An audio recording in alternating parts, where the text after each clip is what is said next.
Hello sa inyong lahat! Narito na naman si Mami Essie para mag-share na naman sa inyo ng isang masarap na kakanin na pwedeng-pwede nating lutuin sa nalalapit na New Year o Medianoche. Dahil po kailangan pag Medianoche, meron tayong kakanin na malagkit.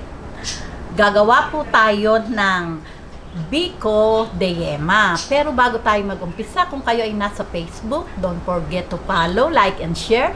At kung nasa YouTube naman po, wag lang kalimutang mag-subscribe at pindutin ang bell button para lagi kayong updated sa ating mga bagong video. Ngayon, narito po ang ating mga kakailanganing sangkap. Gagamit po tayo ng 3 cups na malagkit na bigas, 3/4 cups na brown sugar, 1.5 cup na coconut cream o unang tiga ng gata. Gagamit po tayo ng ube flavor, 1 tablespoon po ito. At para naman po sa ating gagawing pan-toppings, ang yema, gagamit po tayo ng 3 egg yolk at 1 latang condensed. Okay, umpisahan na po natin yung pagsasaing ng malagkit. Ito po ay huhugasan ko laang at atin ng isasalang.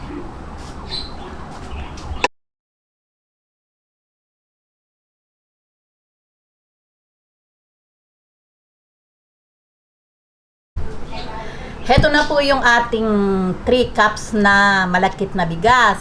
Akin lang po itong huhugasan ng malinis at tutubigan ko po ng, ito po ay 3 cups. Tutubigan ko din po ng 3 cups para po sukat na sukat yung tubig para lang po tayong nagsaing ng bigas. Okay? Hugasan ko na po. Ngayon, heto na po yung ating isasaing. Buksan na po natin yung kaapoy. Okay, babalik po ako pag luto na po ito.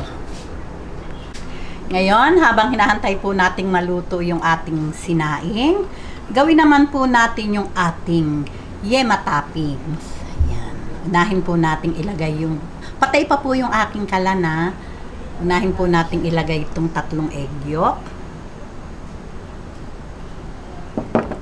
Ayan, durugin lang po natin.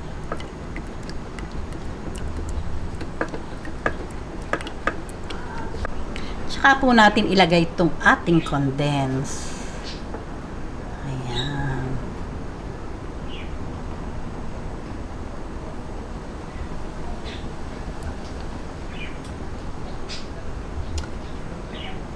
Simutin po natin yung natitira. Sayang.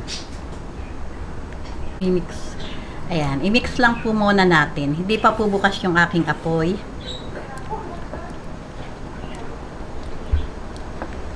Ngayon, buksan na po natin yung ating apoy sa medium to low heat lang po. Ayan. Saka wag po nating titigilan ng halo hanggang sa lumapot po siya.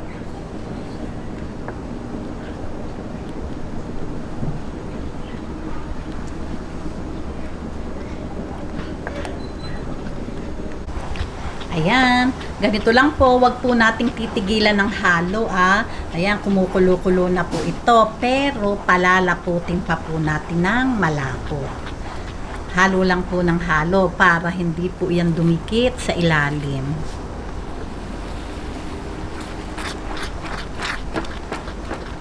Ayan, pagka po ganito na, ayan, ganyang kalapot, okay na po ito. Papatayin na po natin ang apoy dahil po pag lumamig to, magiging mas malapot pa po.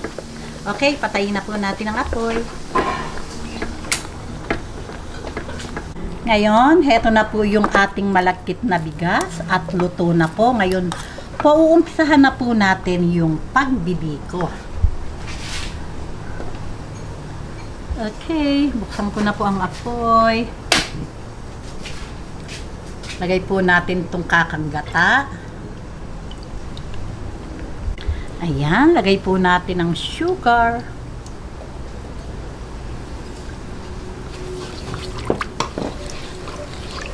Okay lang pong hindi katamisan yung ating pinakabiko kasi po yung toppings natin matamis po. Yan. Lagay po natin tong ating ube flavor.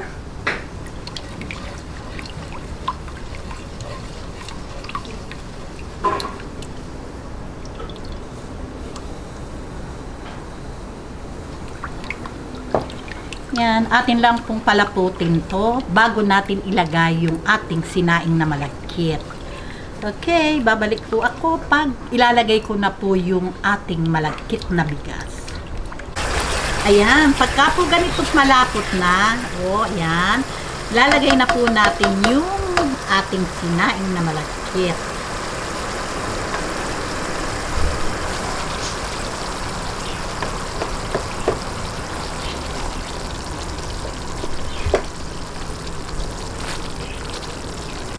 Ayan, ngayon po, ito po ay hahaluin natin hanggang sa kumunat.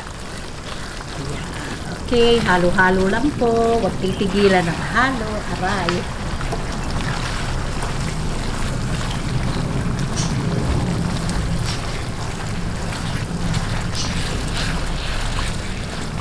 Ayan, pagka po ganitong kumukunat na at sa tingin ko ay parang maputla po sa ating ube flavor, kaya po magdadagdag ako. Nasa inyo naman po yun. Yan, dagdagan po natin ng konti para maganda. Haluin lang po natin hanggang sa kumunat pa.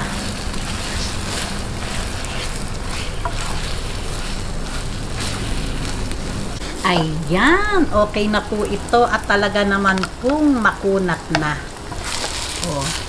Okay, patayin ko na po yung ating apoy at ready na po ito para naman ating i-bake at ilagay yung topping sa ibabaw. Oy, naku, kakunat. Okay. Ayan, ito na po yung ating lalagyan ng ating biko de yema. Meron po ako ditong oil na pinaglatikan. Papahiran po natin. Ngayon, kung wala po kayong pinaglatikan na oil, pwede rin po yung vegetable oil. Basta lang po ay walang lasa.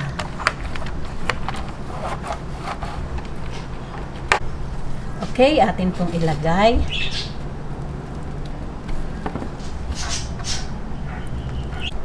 Ayan, atin lang pong i-flat.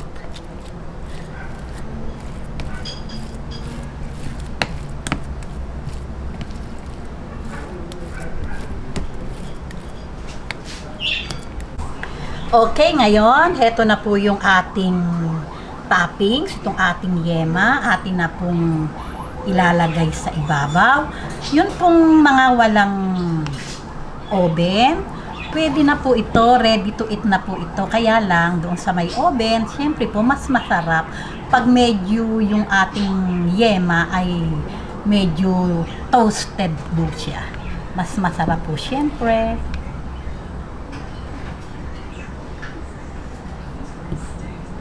Yan, atin lang pong spread.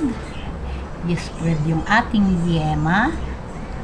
Ayan, habang pong nag-i-spread tayo, na-preheat na po natin yung ating oven sa init na 180 degrees Celsius. Okay, ngayon po atin na po itong i-bake sa mga 10 to 15 minutes hanggat sa makita na natin na nag-golden brown na yung ating yema toppings. Okay, sasalang ko na po ito sa ating oven. Okay, balikan po natin to after 10 to 15 minutes. Ayan, heto na po. After 15 minutes ng pagbe-bake, heto na po ang ating napakasarap na biko de yema. Okay, tingnan na po natin. Hiwain na po natin. Mainit-init pa po. Okay.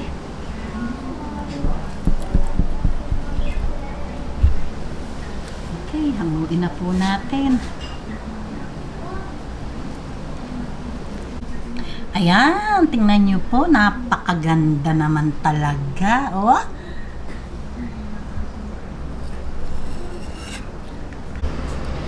O ayan, nakita nyo naman po, heto na po ang ating napakasarap na biko de yema.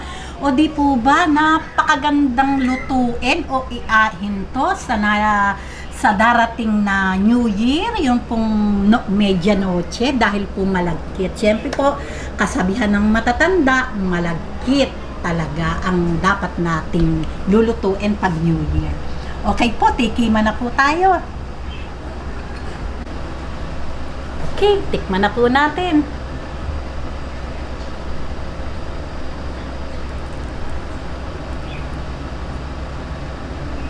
Talaga naman pong napakakunat.